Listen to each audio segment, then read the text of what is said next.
estou feliz de poder estar aqui com vocês nessa noite. Deus é bom, né? Deus abençoe sua vida, a bispa. Deus abençoe, é um prazer imenso. Deus prospere o trabalho das vossas mãos em nome de Jesus Cristo. Queridos, eu venho lá de São João Clímaco. Eu moro quase que dentro da favela de Heliópolis. Não fala mais favela, né? Mas para mim ainda é favela. Meus irmãos, coloque de pé por gentileza, irmão. Coloque de pé. Glória a Deus. Eu sou grato a Deus. E nós temos motivos de sobra para adorar a Deus. Diga para o seu irmão assim: você é o maior investimento. Você é o maior investimento. Aleluia, Deus. Foi na sua vida que investiu.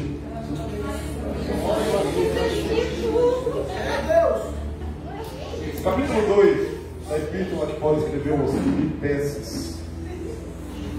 Capítulo 2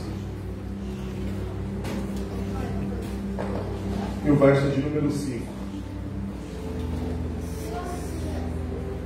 Amém? Filipenses, capítulo 2, versículo de número 5.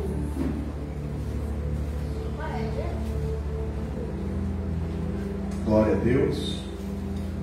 Assim está escrito: de sorte que haja em vós o mesmo sentimento que houve também em Cristo Jesus, que sendo em forma de Deus, não teve por usurpação ser igual a Deus, mas aniquilou-se a si mesmo, tomando a forma de servo, fazendo-se semelhante aos homens. Achado na forma de homem, humilhou-se a si mesmo, e sendo obediente até a morte, morte de cruz, pelo que também Deus o exaltou soberanamente, e lhe deu um nome que é sobre todo nome, para que ao nome de Jesus se dobre todo o joelho dos que estão nos céus, na terra e debaixo da terra, e toda língua confesse que Jesus Cristo é o Senhor, para a glória de Deus Pai. Pode se assentar, irmãos. Aleluia, Deus. Bendito é o nome do Senhor, Deus Todo-Poderoso. A Bíblia nos ensina que Deus, Ele fez tudo perfeito, e no final de toda a sua criação, a Bíblia diz que viu Deus que era muito bom. E tudo que Deus foi criando, Ele foi criando pelo poder da sua palavra. Ele disse: haja luz, e houve luz. Ele disse para as águas fazerem separação, e as águas se separaram. Apareceu a porção seca, a qual ele chamou de terra. Ele disse para as águas produzirem peixes, monstros marinhos, e assim a terra produziu. Ele disse para a terra produzir animais, árvores que deem fruto, que produzam sementes, para a terra produzir animais, e assim foi feito. E pelo poder da palavra, tudo foi feito, foi criado. E depois de tudo criado, Deus desceu a essa terra e criou o homem, formou o homem à sua imagem, conforme a sua semelhança. E após ter feito o homem do pó da terra, Ele pega o homem e coloca o homem dentro do jardim. E eu já me alegro com isso, porque Deus criou o jardim e colocou o homem lá dentro. Então tudo que o homem precisaria para ele viver bem, Deus já havia preparado, Deus já havia feito. Deus só levou o homem até aquele ambiente. E por que alegra minha alma? Porque tudo que eu preciso para viver bem nessa terra, Ele já tem preparado, já está pronto, só vai me levar até lá. Aleluia, Deus. Ele criou o homem, olhou para o homem e disse: você está muito só, vou lhe fazer uma disjuntora idônea. E Deus faz a mulher da costela do homem e leva ela até o homem. Quando o homem viu aquela mulher, ele disse: essa é o osso do meu osso, carne da minha carne, portanto se chamará varoa, porque foi tirada do homem. Adão está bem, está morando no ambiente que Deus deu, tem uma esposa que Deus deu, e além de tudo isso, ainda tem a presença de Deus. Estava ruim para ele? Não.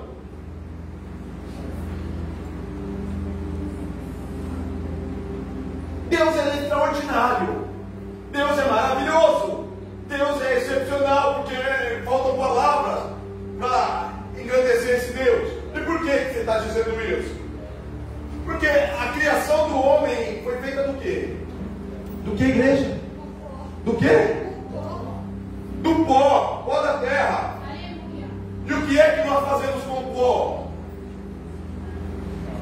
Amado, você vai, você pisa, você joga fora, porque não tem serventia nenhuma. Mas quando Deus colocou a mão dele, Aleluia, Jesus. Glória a Deus. alabadas. Talvez você entrou aqui dessa forma, foi pisado durante toda essa vida, foi humilhado, foi rejeitado, alguém pegou em você e falou: vou jogar fora porque não serve. Mas Deus está dizendo: nas minhas mãos, nas minhas malabadaras certas. Você não sabe o que você vai ter nas mãos de Deus ainda. Você pode não ter servido para os homens, mas nas mãos de Deus Ele vai fazer algo extraordinário. Ele coloca o homem dentro do jardim, da esposa, o homem está vivendo bem, mas ele colocou o homem dentro do jardim, deu um limite para o homem e disse: tem uma árvore ali, daquela árvore você não vai olhar para ela, nem vai tocar nela, que é a árvore do conhecimento do bem e do mal, porque no dia que do fruto dela você comer, você vai morrer. Aleluia, Deus. Resumindo, querido, Eva come enganada pela serpente, come o fruto, dá o fruto para Adão comer, Adão come o fruto. Quando Eva comeu o fruto, ela deu o fruto para Adão. Quando ambos comeram o fruto, um olhou para o outro e falou: nossa, você está nu. Tiveram vergonha. Eles foram até uma árvore chamada figueira, pegaram as folhas daquela árvore, fizeram aventais para si, para cobrir a vergonha da sua nudez. Porque o pecado nos expõe a vergonha. O pecado expõe a nossa vergonha, a nossa nudez. Aí vem Deus, na viração do dia, e a Bíblia diz que Adão ouve Deus e Adão se esconde. Aí, a minha pergunta é: por que Adão e Eva eles não tinham vergonha um do outro antes de terem pecado? Porque eles estavam revestidos de santidade. Eles estavam revestidos pela glória. E quando você está nesse padrão de vida, você não tem tempo para olhar para a nudez de ninguém. Você não tem tempo para olhar para erro de ninguém, para pecado de ninguém. Como eles estavam num ambiente de glória, viviam uma vida de santidade, então ninguém olhava para a nudez de ninguém, porque Deus era o centro. Glória a Deus. Aí vem Deus. Glória. E quando o homem peca, a primeira coisa que ele faz é se esconder de Deus. E Deus vem: Adão, Adão. Como se Deus não soubesse onde Adão estava. Como se Deus não soubesse aonde Adão havia se escondido. Deus sabia muito bem onde Adão estava. Só que o problema não era Deus saber onde Adão estava. O problema era Adão saber onde é que ele estava. Glória. Aleluia. Aí Adão aparece: Senhor, eu ouvi a sua voz e me escondi, porque eu estava nu. Adão, porventura comeu do fruto que eu te dei, que eu disse que não era para você comer? Aí Adão: a mulher que o Senhor me deu do fruto e eu comi. Mulher, o que fizeste? A serpente me enganou. Serpente. Aí Deus decreta algumas coisas. Só que o interessante é que a primeira crise conjugal aconteceu dentro do jardim. Porque quando Adão recebeu a esposa, é osso do meu osso, é carne da minha carne, que era chamada varoa. Mas na hora que houve a falha, foi o Senhor que me deu. Foi o Senhor que me deu. Foi o Senhor que me deu.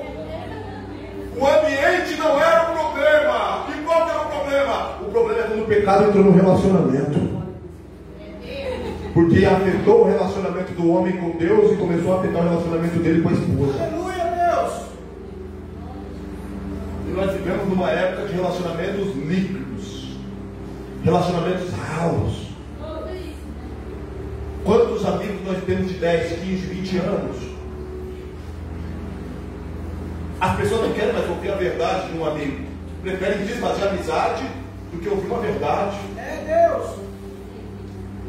As pessoas preferem desistir de enfrentar a crise do que enfrentar a crise e permanecer no relacionamento. Mas não, vamos abrir mão dessa crise aqui e vamos terminar o relacionamento. Porque o ambiente nunca foi o problema foi o pecado. Mas mesmo assim Deus não desistiu. Deus veio atrás do homem. O homem escondeu-se, mas Deus não desistiu dele. E deixa eu te falar uma coisa que me chama a atenção: é que mesmo Adão tendo pecado, mesmo Adão tendo transgredido, ele ouviu a voz de Deus. Só que ele ouviu e se escondeu, mas ele teve que se apresentar. E tem alguém aqui, não me importa como é que está a tua história, como é que está a tua vida. Já faz tempo que Deus está te chamando, já faz tempo que Deus está falando com você, já faz tempo que Deus está te chamando, mas o homem está se escondendo, o homem está se escondendo, o homem se esconde atrás da droga, se esconde atrás do álcool, se esconde atrás de trabalho, se esconde atrás de relacionamento, e não é mais tempo de se esconder, é tempo de se apresentar diante do Todo-Poderoso. Eles vieram com a folha de figueira, cobrindo a sua vergonha, se auto-justificando. Só que a Bíblia diz que Deus mata um animal inocente, arranca a pele daquele animal. É o que a Bíblia diz, que Deus arrancou a pele de um animal e fez uma vestimenta para cobrir a nudez de Adão e Eva. Um animal inocente que não tinha nada a ver com o pecado de Adão e Eva. Ele teve que morrer para cobrir a vergonha do pecado. Mas para cobrir a vergonha do pecado de Adão e Eva, a folha de figueira, a autojustificação, ela teve que sair. Ele teve que expor toda a sua nudez para Deus. Ele teve que expor toda a sua vergonha para Deus. E se tem uma coisa que nós somos bons, é de autojustificação. Sabe qual é a diferença de Davi para Adão?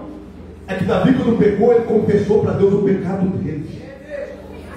E Adão colocou a culpa em uma mulher.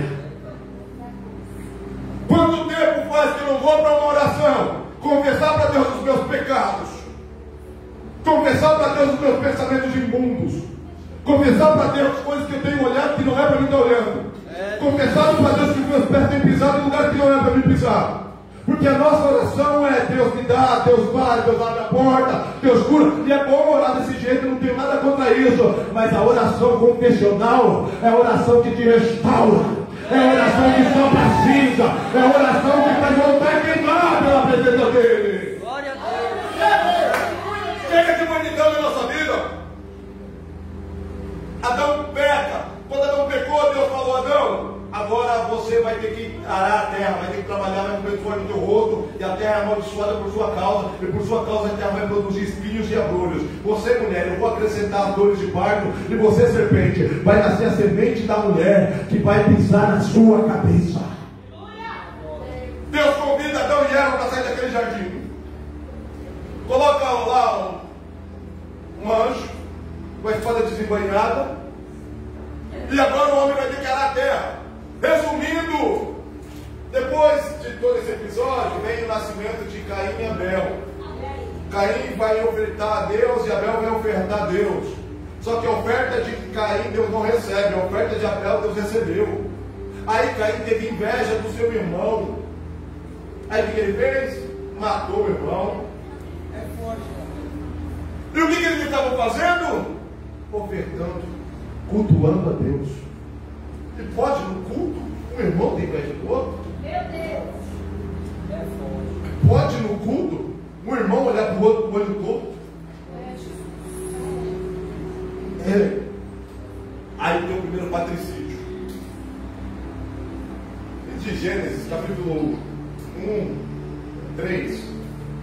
até Gênesis capítulo 11, pelo menos, você vai ver uma escala progressiva do pecado.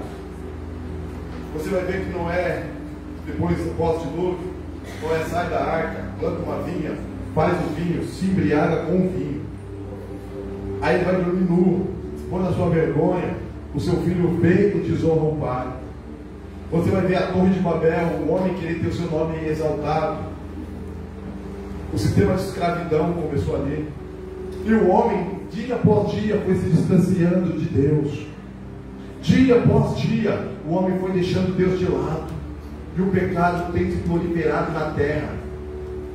E a situação do mundo que nós estamos vivendo hoje, não está pior, porque ele veio. Ele não mandou Moisés, ele não mandou Abraão, ele não mandou Isaac, ele não mandou José, ele mesmo veio. E ele veio. Paulo vai dizer que ele mesmo sendo Deus, não teve por usurpação ser igual a Deus, antes se esvaziou e assumiu a forma de homem. Ele veio a essa terra em forma humana. Ele veio a essa terra, nasceu no ventre de uma mulher virgem, e ele veio a essa terra com um propósito. E qual era o propósito dele? De resgatar o homem, de trazer o homem de volta para a presença, de mostrar para o homem o caminho que ele se perdeu, de resgatar o homem da escravidão do pecado. Ele veio a essa terra com esse propósito. E depois que nasceu, cresceu, que já estava com seus discípulos, para resumir, a Bíblia diz para nós que ele perguntou para os seus discípulos: o que estão dizendo que eu sou, que o Filho do Homem é? Aí eles vão dizer que o Senhor é Jeremias, Elias ou João Batista. Aí ele volta para os discípulos e diz: e vós, quem dizes que eu sou? Aí Pedro toma a frente e diz que tu és o Filho de Deus. Aí Jesus volta para Pedro e diz: bem-aventurado és tu, Simão, filho de Jonas, porque não foi a carne nem o sangue que te revelou, mas o próprio Deus que está no céu. E digo também que tu és Pedro, e sobre esta pedra eu vou edificar a minha igreja, e as portas do inferno não vão prevalecer contra ela. Há muito tempo discutiram sobre igreja, a palavra igreja, chamada para fora, a palavra igreja é para fora, e não sei o quê. Mas, querido, o problema aqui não é nem a palavra igreja, aqui o negócio é edificar. E o que é edificar? Quando Jesus está dizendo edificar, ele está dizendo que vai colocar uma pedra de cada vez. E essas pedras, elas não são formadas numa linha de produção. Essas pedras, elas, cada uma tem uma característica diferente, mas todas elas farão parte desse edifício. Cada pedra tem uma característica. Nenhuma pedra é igual a outra, porque não foi feita em linha de produção. E ele diz que ele vai edificar a igreja, porque ele é a rocha, e essa pedra será colocada sobre a rocha que é Cristo. E as portas do inferno não vão prevalecer contra a igreja. E ele está dizendo que se as portas não vão prevalecer, ele está dizendo que essa igreja não vai ficar de braços cruzados. Vai para cima para saquear o inferno, para povoar o reino do céu. Glória a Deus. Aí depois dessa revelação que Pedro tem, ele disse: mas é necessário que o Filho do Homem padeça nas mãos dos pecadores, dos ímpios, mas ao terceiro dia ele vai ressuscitar. Ele está dizendo para os discípulos, até então ele nunca havia dito que ele ia morrer. Aí Pedro diz: tem misericórdia do Senhor, Deus. Jesus. Aí Jesus diz: arreda-te de mim, Satanás, porque você só sabe das coisas dos homens, você não sabe das coisas de Deus. Ele não sabe dos planos de Deus, mas sabe das coisas dos homens. E eu vou te falar a verdade, que o diabo tentou parar a igreja, matando os irmãos no Coliseu, tentou parar a igreja, matando os irmãos na fogueira, tentou parar a igreja, matando os irmãos afogados, tentou parar a igreja, matando os irmãos decapitados, tentou parar a igreja, matando os irmãos esquartejados. O diabo tentou parar a igreja, já que ele não conseguiu parar a igreja dessa forma, então o que ele criou? Um método de se misturar no meio dela. Então se prega um pseudo-evangelho, um outro Deus escondido. O culto é para Ele é o centro da adoração, Ele é o centro do culto, não nós, querido. Glória a Deus. Ele veio para nos resgatar. Esse foi o propósito. Porque o diabo entende das coisas dos homens, mas de Deus ele não entende. Não sabe os pensamentos de Deus. Aí Jesus, na última semana da sua vida, ele está com os discípulos dizendo assim: a minha alma está angustiada. Mas eu vim para essa hora, para esse propósito. E eu vou dizer o que, Pai? Passa de ver esse propósito? Não, eu vim para essa hora. Aí ele fala para os discípulos de prepararem a Páscoa. E ele diz aos discípulos assim: saiam, vocês vão achar um homem que anda com um cântaro aí, segue ele. Na casa que ele entrar, é lá que a Páscoa vai ser preparada. Os discípulos saem, encontram um homem com cântaro. E normalmente quem usava cântaro era a mulher, porque era a mulher que ia buscar água. Só que ele encontra um homem com um cântaro na cabeça. Aí Deus está dizendo: existe alguém que está disposto a ser diferente, a fazer a diferença. Irmão, eu vou falar um negócio para você. Aleluia, Deus! Tem muita gente que já quer mediana, está na média. Tem muita gente que já está satisfeita com o que tem de Deus. É Deus. Que Deus tem muito mais para nós, tem muito mais para você, tem muito mais para mim. Ele é inesgotável, é uma fonte inesgotável. O que nós precisamos é nos tornarmos insaciáveis, é querer mais da presença dele, é querer mais de Deus. A maioria das pessoas estão satisfeitas. Tá bom, que tá bom o quê, querido? Eu quero mais de Deus. Glória a Deus. A Páscoa está preparada. A alma de Jesus está angustiada. Ele está sentado na mesa com os 12. E ele vai dizer: a primeira coisa é: um de vós há de me trair. João inclinado no peito de Jesus, Pedro na frente de Jesus. Pedro fala para João, pergunta para Jesus quem é que vai trair ele. João pergunta. Aí Jesus diz: aquele que eu der o pão. Aí Judas do lado direito fala: é eu, Senhor. Ou melhor, Judas do lado esquerdo: é eu, Senhor. E Jesus diz: tu dizes. Aleluia, Jesus. Eles estão sentados. Se levanta uma discussão entre eles: quem é maior, quem é menor, quem é maior, quem é menor. Aí Jesus se levanta com o coração angustiado, pega uma bacia de água, se enrola numa toalha e começa a lavar os pés dos 12. Glória a Deus. Aleluia, Jesus. De um por um.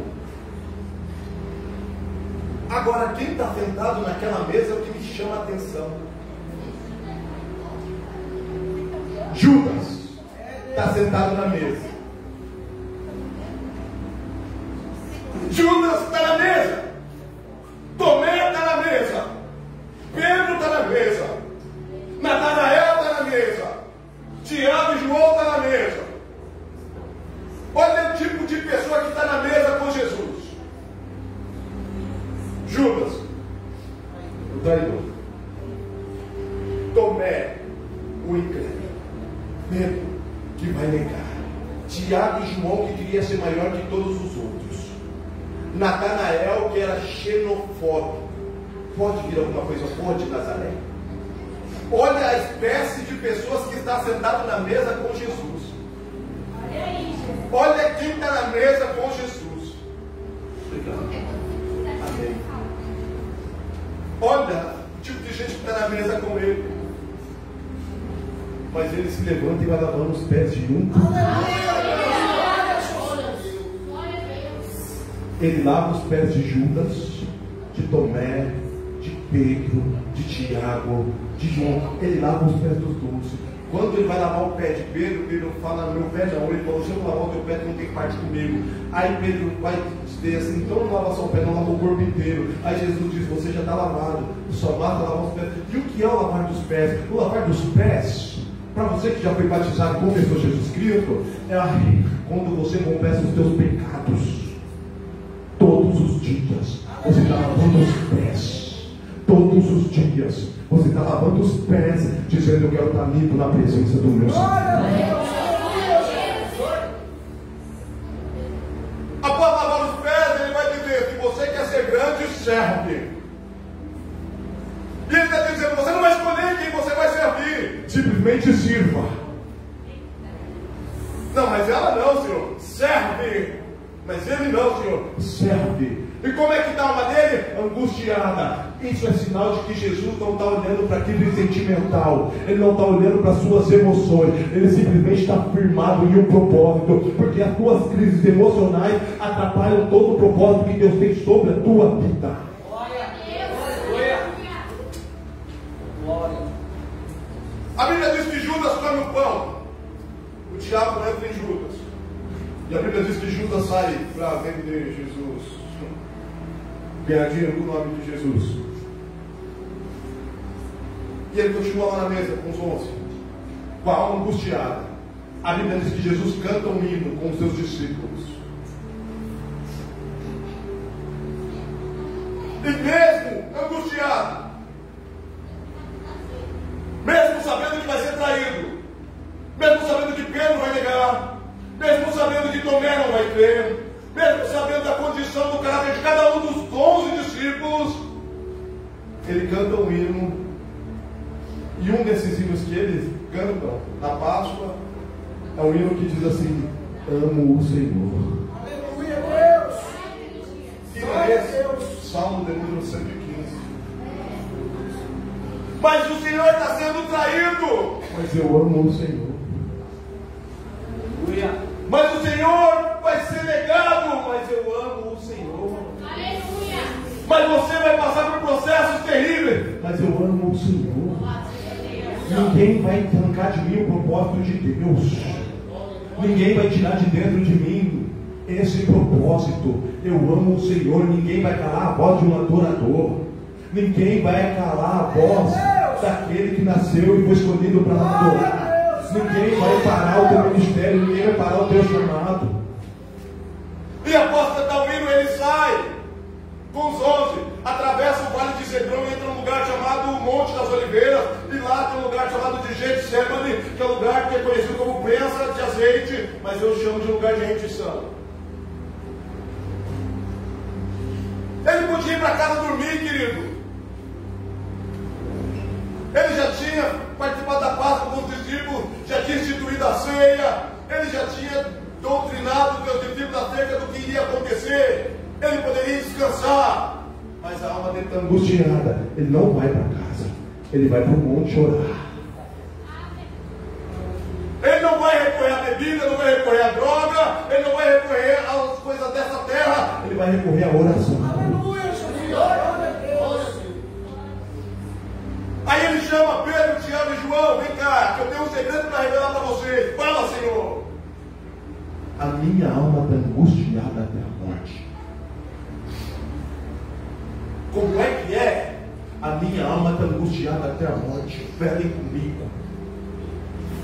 Jesus, o Senhor que ressuscitou um morto após 4 dias, o Senhor que fez um cego de nascer para enxergar, o Senhor que fez um paralítico há 38 anos andar, o Senhor que caminhou sobre as águas, o Senhor que com 5 pães e 2 peixinhos alimentou mais de 5.000 homens. Não, é Jesus. Está dizendo: a minha alma está angustiada até a morte. Ele foi o homem perfeito. E ele está nos ensinando que não tem super-homem, super-mulher. Ele está nos ensinando que há momentos da nossa vida que nós precisamos contar com um ombro amigo. Nós precisamos contar com alguém. Jesus está expondo aos seus discípulos que ele está precisando de pessoas para orar com ele, para velar com ele. Porque quantas atitudes você tomou, eu tomei, que se nós tivéssemos um amigo do nosso lado, nós não teríamos tomado essas atitudes. Quantas vezes precisamos de alguém para sentar e ouvir as nossas lamentações? Quantas vezes precisamos de um ombro amigo simplesmente para chorar? Só que muitas vezes o que cala é o nosso orgulho. Que nós queremos ser super fortes, super homens, super mulheres. E não somos super nada, querido. Nós somos seres de carne e osso.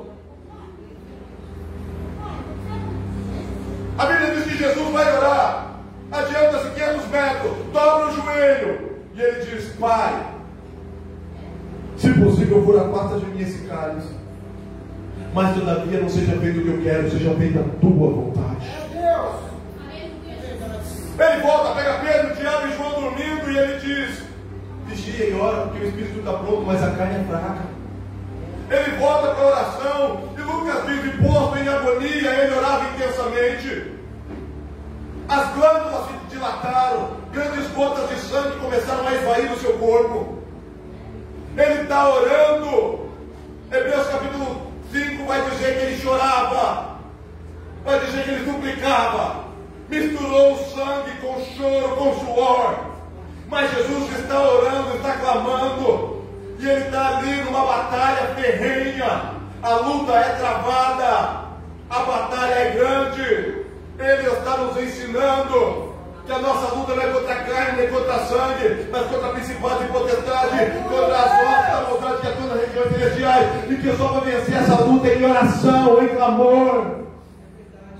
A luta não é contra as pessoas, é contra aquilo que está atuando através da vida das pessoas.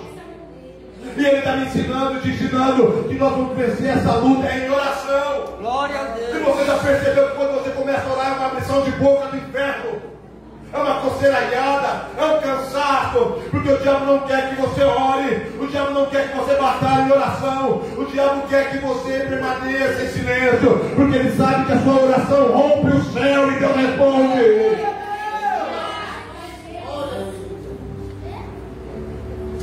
E ele está dizendo: Pai, se possível for, afasta de mim esse cálice, mas todavia não seja feito o que eu quero, seja feita a tua vontade.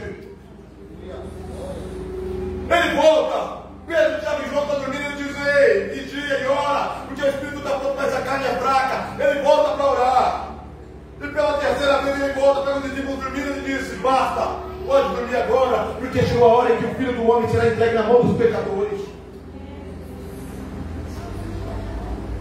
Jesus vai saindo do Jardim das Oliveiras, a guarda do templo vem de encontro com ele, e Jesus pergunta: quem vocês procuram?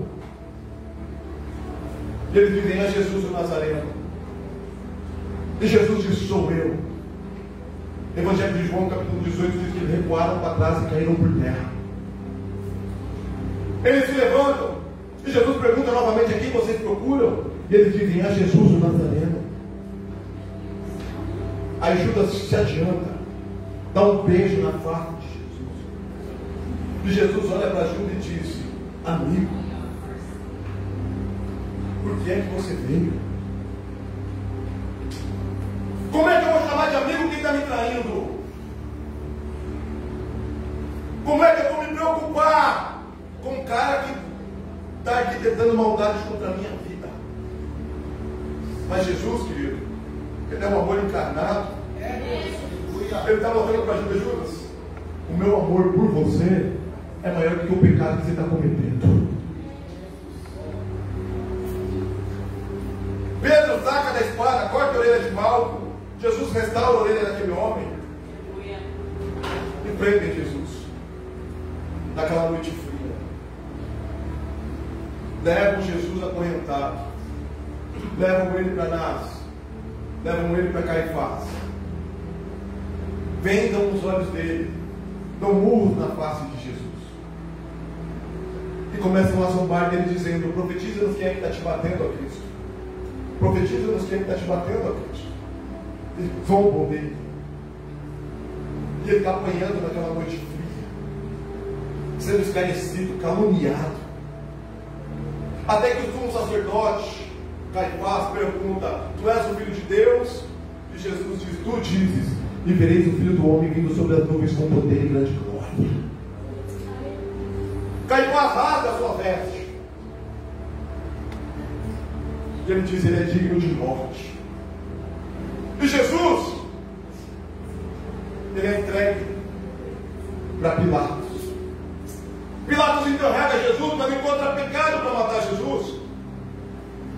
Aí Pilatos quer libertar ele, mas está com medo de perder a sua popularidade entre os judeus. Aí manda para Herodes. Herodes há muito tempo queria ver quem era Jesus. Quando ele viu Jesus, ele falou: Jesus faz um milagre para mim. Jesus não fez. Aí Herodes colocou uma manta resplandecente nos ombros de Jesus e começou a escarnecer dele. Aí ele falou: esse Jesus é louco, manda de volta para Pilatos. Aí Pilatos queria libertar Jesus, mas tinha medo de perder o seu cargo, a sua popularidade. Pilatos diz assim: olha, eu vou mandar açoitar ele e depois vou libertá-lo. Aí Pilatos entrega Jesus para ser açoitado. Aí a guarda romana leva Jesus para ser açoitado. Prendem Jesus em uma pedra de aproximadamente 1,20 m de altura, acorrentam ele no alto dessa pedra e acorrentam ele pelos pés, tiram a vestimenta dele, um soldado romano à direita, outro à esquerda, cada um com um chicote com o nome de flagrum. Esse chicote é feito de couro de boi ou de carneiro. Na ponta desse chicote tem chumbo ou osso de carneiro quebrado. Quando o soldado da direita pega esse chicote, ele golpeia as costas de Jesus. Jesus escuta o assovio do chicote e sente o peso do chumbo batendo na sua pele, na sua carne, e o osso de carneiro cravou na sua carne. Quando ele puxa o osso, o chicote, o osso de carneiro arranca a pele, arranca a carne e a ferida é aberta. E o sangue do Cordeiro de Deus começa a descer sobre a face da terra. E depois que da direita golpeou e puxou o chicote, da esquerda desferiu o golpe. E foram sucessivos golpes nas costas dele. A carne dele está sendo arrancada, está sendo dilacerada, a ferida está sendo aberta. O sangue do Cordeiro de Deus está descendo sobre a face da terra. Depois de golpear as suas costas, ele coloca Jesus com o peito para cima e começa a golpear o seu peito. Alguém disse: pastor, foram 39 chicotadas. Não, querido. Quem está chicoteando Jesus não é judeu, são os romanos. Então nós não sabemos quantas chicotadas Jesus Cristo suportou, Jesus Cristo levou. Mas a história diz que possivelmente daria para ver a sua costela. O sangue do Cordeiro de Deus está descendo sobre a face da terra. Pessoas que passaram por esse processo de martírio não suportaram e morreram ali mesmo. Mas Jesus não. Jesus, após ser chicoteado e ter suas costas no peito, o seu corpo cheio de feridas abertas, ele é levado para dentro do pretório. A guarda romana viu, começa a zombar dele. O soldado romano pega a capa do seu amigo, coloca nos ombros de Jesus, desce uma coroa de espinhos, coloca na cabeça de Jesus, pega um caniço, dá na mão de Jesus, e dobra o joelho e começa a zombar dele, dizendo: salve-nos, ó Rei dos judeus. Ele não se deu por satisfeito, pegou aquele caniço na mão de Jesus e bateu na coroa para a coroa cravar na sua cabeça. E quando a coroa cravou na cabeça dele, o sangue começou a descer sobre a sua face, sobre o seu pescoço, sobre o seu peito. Sendo esclarecido, o romano vem e cospe na face dele novamente. Depois de zombar e escarnecer, tiram a capa, colocam Jesus para as vestes dele novamente e trazem Jesus para Pilatos. Barrabás é apresentado e o povo diz: solta Barrabás e crucifica a Jesus o Cristo. Então Pilatos lava as mãos e entrega Jesus para ser crucificado. João 19 diz que Jesus mesmo, ele, levou a sua cruz. E ele vem naquela via chamada Dolorosa, com uma insígnia no peito, escrito Rei dos Judeus em grego, latim e hebraico, a coroa de espinhos travada na sua cabeça, um leito pesado sobre as suas costas e os pés descalços como um escravo. Jerusalém tinha pelo menos 4 vezes mais pessoas, porque iam para Jerusalém para celebrar a Páscoa. E levar a cruz era vergonha para um judeu, era uma humilhação para qualquer homem. E Jesus está sendo envergonhado e humilhado em público. E nenhum de nós queremos ser humilhado e envergonhado em público, mas ele está suportando sem abrir a boca. Ele vem naquela via chamada Dolorosa, levando aquele leito. Os judeus estão dizendo: é escândalo demais. Os gregos estão olhando e estão falando: isso é loucura. Os romanos estão dizendo: é espetáculo. Mas o Pai não acha loucura, nem escândalo, nem espetáculo. O Pai está demonstrando o amor de tal maneira. No meio daquela via dolorosa é um moço chamado Simão Sirineu. É constrangido a ajudar Jesus a levar aquela cruz. E nesse ponto, eu olho para a minha vida e eu quero pensar: eu já passei por tanta coisa na vida, eu já passei por tantos processos, a família não acredita, os amigos não acreditam, fui caluniado, fui cuspido, fui esbofeteado, fui coroado, fui chicoteado, cheio de feridas, de hematoma, apanhei uma noite inteira no frio. Eu não estou mais aguentando, eu vou desistir de tudo. Aí estou levando um leiro pesado, olho para um lado, não tem Lázaro, não tem Jairo, não tem centurião, não tem amigo, não tem discípulo, parece que eu estou abandonado, eu vou largar tudo. Aí aparece Simão Sirineu, que não era amigo, que não era discípulo, que não andou com Jesus. Aí Deus vem dizendo para mim: eu envio alguém de fora para te ajudar na caminhada. Eu envio de fora alguém que você não conhece para te ajudar na caminhada. Mas você não vai desistir do teu chamado, você não vai desistir do teu ministério, não vai desistir do teu casamento, não vai desistir do que eu tenho para a tua vida. Você não vai desistir. Eu envio alguém de fora para te ajudar na caminhada.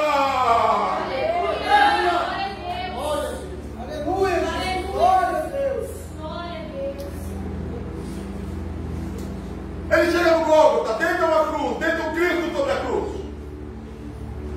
O soldado romano pega aquele cravo, ajoelha-se no antebraço de Jesus, coloca o cravo no seu punho, levanta aquela barreta e desfere o golpe, transpassa a sua mão. Ele levanta, passa sobre o peito de Jesus, vai cravar sua mão na haste horizontal, mas a mão dele não chega na marca que tinha no cravo. Então ele puxa o braço de Jesus até desconjuntar. Aí o punho chega na marca do cravo. Ele coloca aquele cravo frio no punho de Jesus. Ele levanta aquela marreta e desfere o golpe. O cravo transpassa seu punho. Os braços estão cravados. Ele levanta. Agora ele não vai cravar os punhos, ele vai cravar os pés que só tem osso. Crava seus dois pés de uma vez só, com um cravo.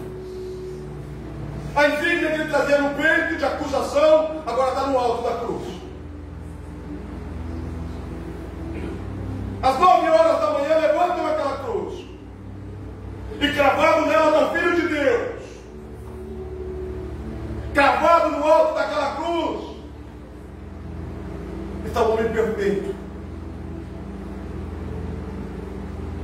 Do lado direito tem um ladrão, do lado esquerdo tem outro. Estão todos zombando dele, rindo, escarnecendo dele. Mas quando ele levanta seus olhos para os céus, a oração dele é: Pai, perdoa eles, porque eles não sabem o que fazem. Jesus, aleluia, Deus. Perdoa eles, Pai, porque eles não sabem o que fazem. Agora, a minha pergunta para mim mesmo, bispo, é: que amor é esse? Eu não teria coragem de entregar meu filho para salvar um cara que nem eu, velho. Porque Jesus está indo para a cruz, querido, ele está na cruz. Ele não está vendo você sentado aqui hoje bonitinho, não, querido. Ele não está vivendo aqui bonitinho, não. Quando Jesus foi para a cruz, foi um cara que nem eu, que andava aí na favela da Copa, que andava no Morro do Samba, que andava lá no Portinari, que andava no meio lá no Jardim Elba, que andava no meio de favela perdido, no meio de traficante, de criminoso, desacreditado da própria vida, desacreditado da própria história. Ele estava enxergando você dentro de um boteco, ele estava enxergando você com uma pistola na mão, com uma carreira de farinha. Ele está enxergando você com um copo de cachaça, com um cigarro na boca. Ele está enxergando a prostituição da mentira, da idolatria, bateria da máquina da Satanás. Mas ele está orando e dizendo: Pai, perdoa eles. Perdoa eles. Que amor é esse que Deus tem por tua vida? A humanidade está buscando buscando satisfação em coisa, mas a satisfação e descanso para a tua alma está nele, está em Jesus. Tudo que você procurou a vida inteira, você vai encontrar em Jesus Cristo. Ele é a satisfação, alívio para a tua alma. Que amor é esse? Quem pode amar o homem dessa forma?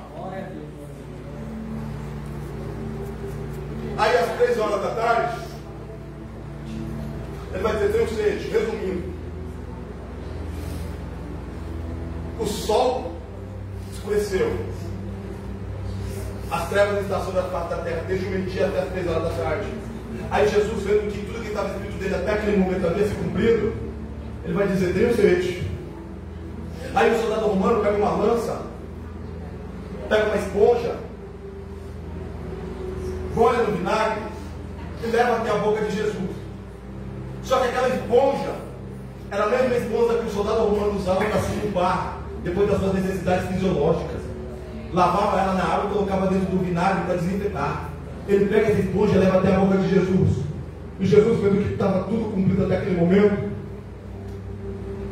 ele diz: Pai, nas tuas mãos entrego o meu espírito. Está consumado. Glória a Deus. Para mim, depois de João 3,16, é o versículo mais importante da Bíblia, é esse. Está consumado. Nas tuas mãos entrego o meu espírito. Aleluia, Jesus. João, o bispo Alex, vai dizer: Jesus inclinando a cabeça, rendeu o espírito. Quando Jesus, ele está dizendo está consumado, ele está dizendo: Pai, a obra que o Senhor me deu para fazer, eu fiz, eu completei ela. Eu concluí ela. Aleluia, Deus.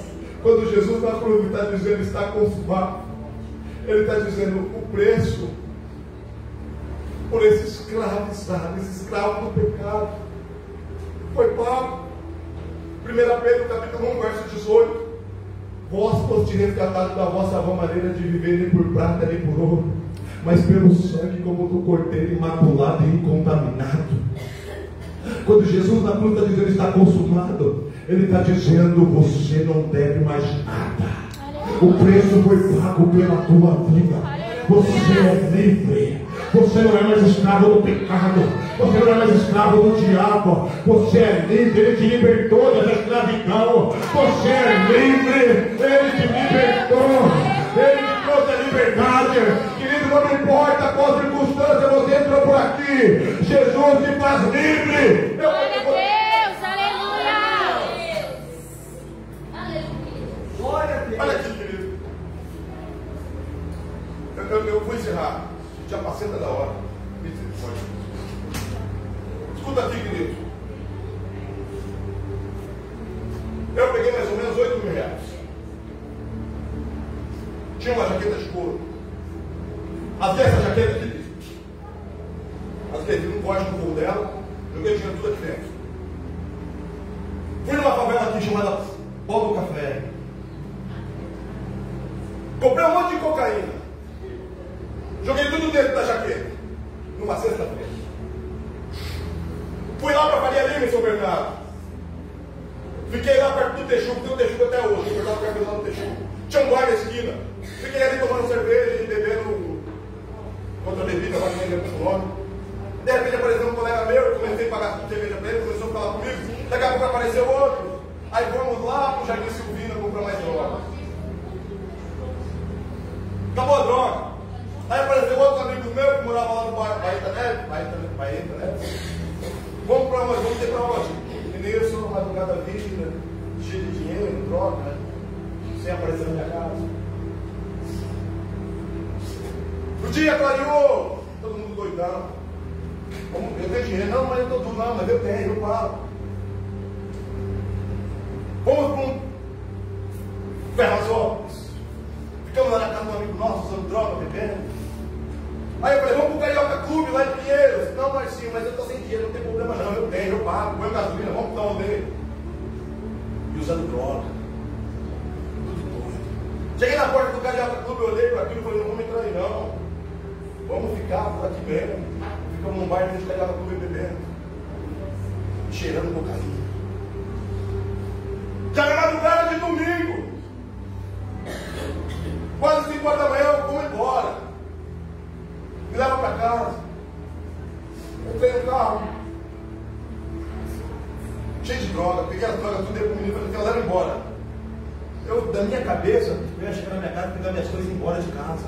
Porque meu casamento estava acabado. Cheguei em casa, dei as drogas para os meninos, o menino falou para nós: "Você é louco, vai ter um samba na Vila São José hoje, vamos pro samba agora à tarde, nós vamos essa droga lá." Eu falei: "Cara, estou cansado, estou cansado dessa vida, eu estou cansado dessa vida." É Deus. Aleluia, Deus. Cheguei em casa naquela madrugada, minha esposa não brigou comigo, só perguntou onde você estava. Perdido pro mundo. Tudo torto nessa vida. Quantos livramentos Deus já havia me dado? Quantos amigos eu vi descer com tudo? Jovens. Tomei um banho, falei para minha esposa: "Pega um copo de vinho para mim." Ela pegou, me deu um copo de vinho, eu bebi. Sentei na cama. Falei para ela: "Amor, faz uma oração por mim." 3 dias virado. 3 dias sem dar notícia.